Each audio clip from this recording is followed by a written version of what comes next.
ہمارے جو یہ امام نسائی ہے نا، نسائی شریف جن کے سیاستہ، تو مسلمان مجاہدین جب ان کے گاؤں پہنچے نا تو وہاں سارے مرد بھاگ گئے تھے، ایک مرد بھی نہیں رہا، عورتیں ہی عورتیں تھیں۔ جب مسلمان مجاہدین کو پتہ چلا کہ یہاں تو عورتیں ہی عورتیں ہیں تو انہوں نے یہ نہیں کہا یہ تو غیروں کی عورتیں ہیں، لوٹ مار کرو، قتل و غارت کرو۔ انہوں نے کہا کہ نہیں، عورتوں سے ہمیں لڑنے کی کوئی ضرورت نہیں ہے۔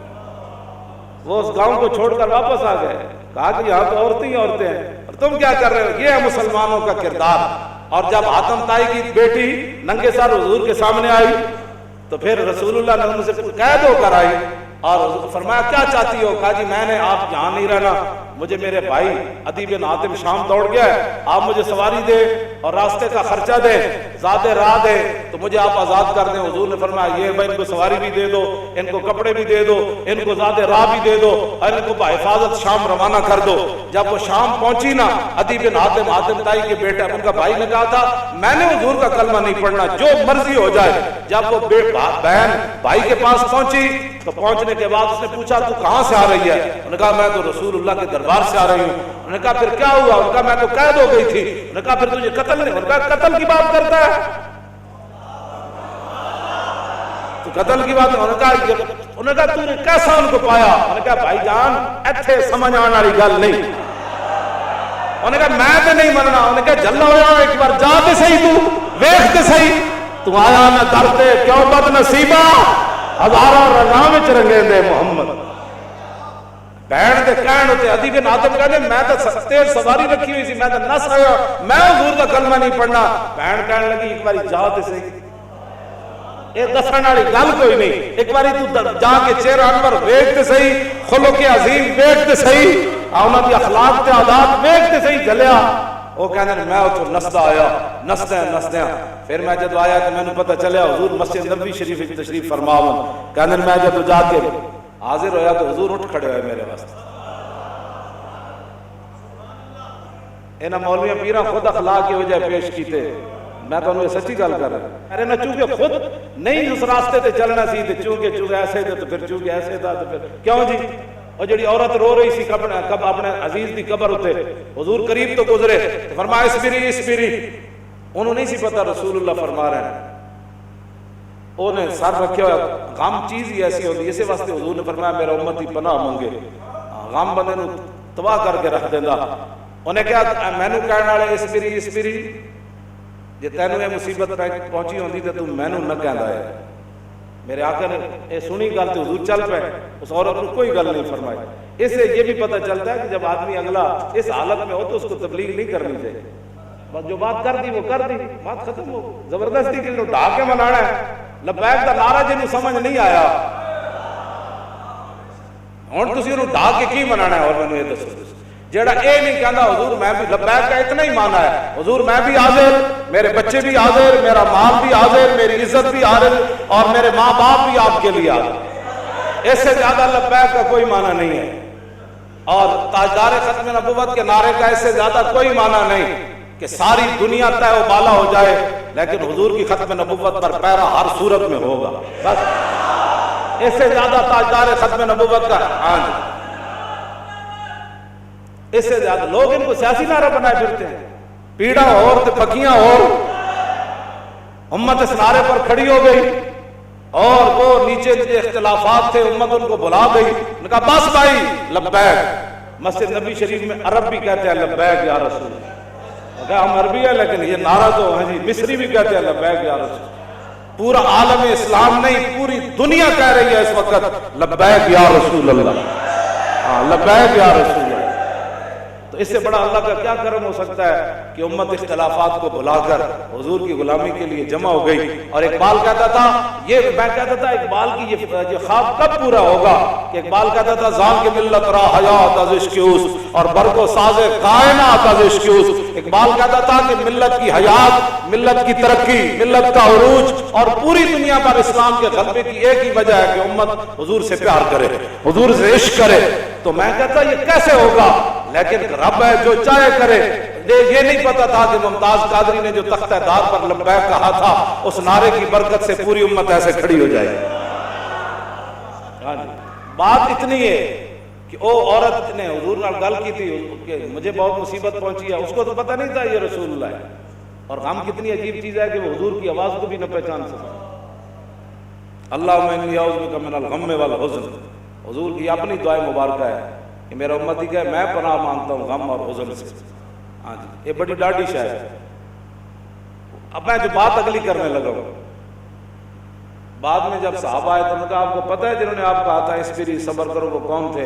کہا نہیں۔ انہوں نے کہا وہ تو خود رسول اللہ تھے، وہ میں نے حضور کو یہ جواب دیا ہے۔ وہ کہتی ہے میں پھر گئی جلدی جلدی حضور کے دربار پر، میں جو بات کرنے لگا ہوں وہ یہ ہے، وہ کہتی ہے جب میں حضور کے دروازے پر پہنچی تو میں نے کوئی وہاں چوکیدار نہیں پایا۔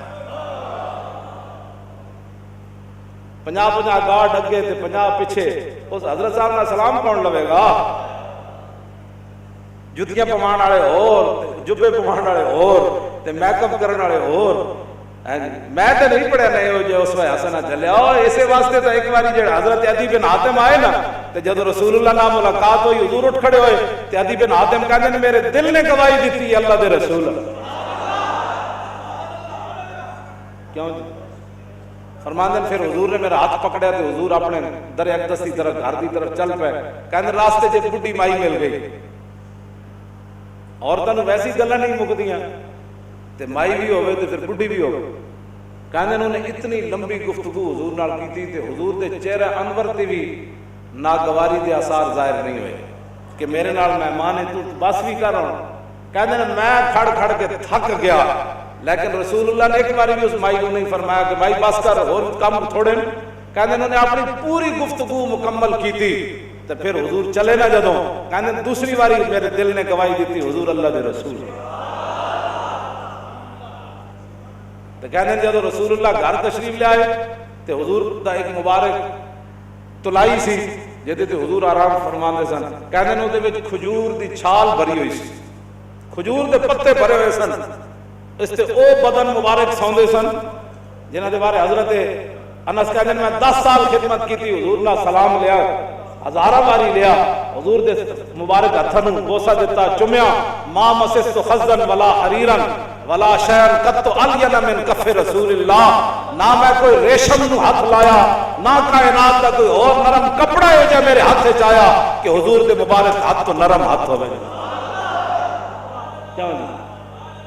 حضور اس تلائی تے سوندے سن جہدے وچ روئی نہیں سی، کھجور دی چھال بھری ہوئی سی، نہ انہاں کدی چھال ہوتے سونا ہے، نہ انہاں کدی بدر جانا ہے، نہ انہاں کدی جناب تلوار پکڑ کے خندق وچ پہرے دینے، انہاں تو کہنا یہ لبیک والے کیا کر رہے، اسلام تو امن کا درس دیتا ہے۔ میں کہا دسو نا خندق وچ کتنے بندے آئے؟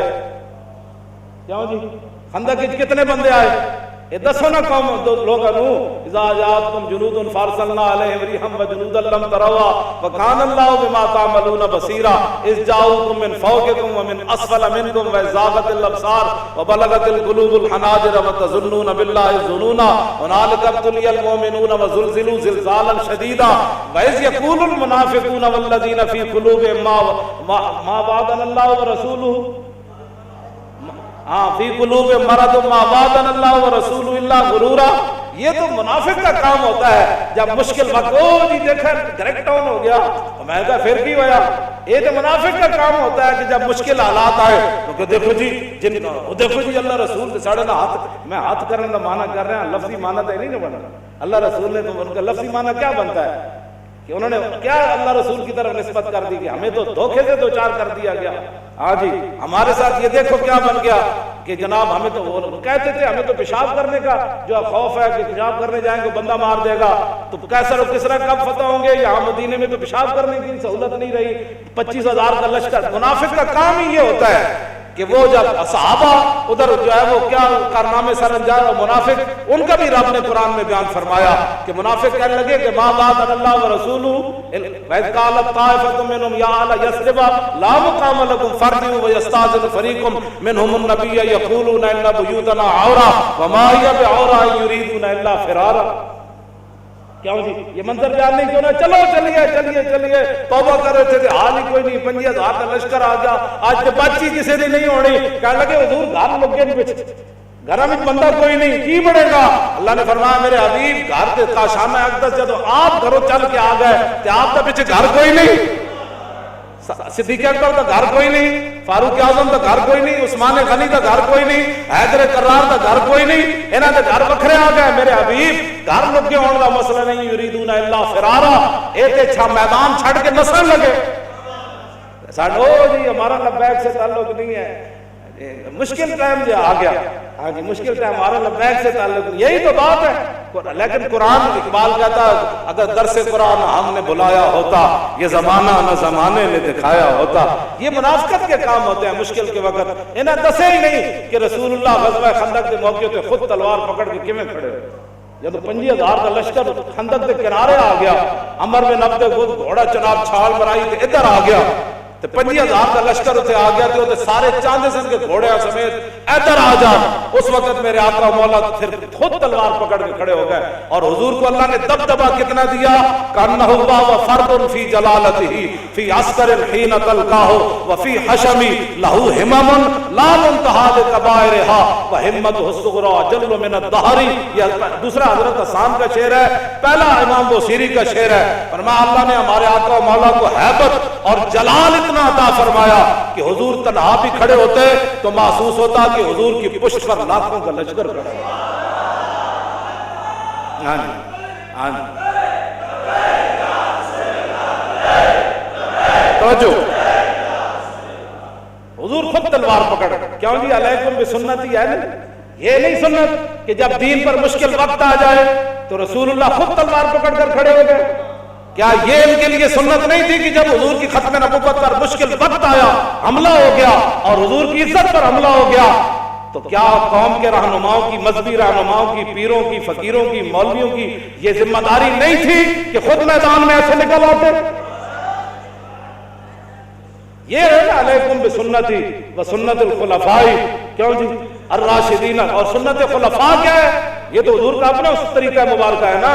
سنت خلفاء کیا ہے کہ جب جنگ یمامہ میں مسلمہ آیا تو افضل الخلق بعد الرسل, آپ نے فرمایا بدری ہوئے یا غیر بدری ہوئے, بڑھا ہوئے یا جوان ہوئے, اکھاں والا صحابی ہوئے یا نابینا ہوئے, ہاتھ سلامت ہومن یا کٹے ہوئے ہومن, سارے یمامہ پہنچو.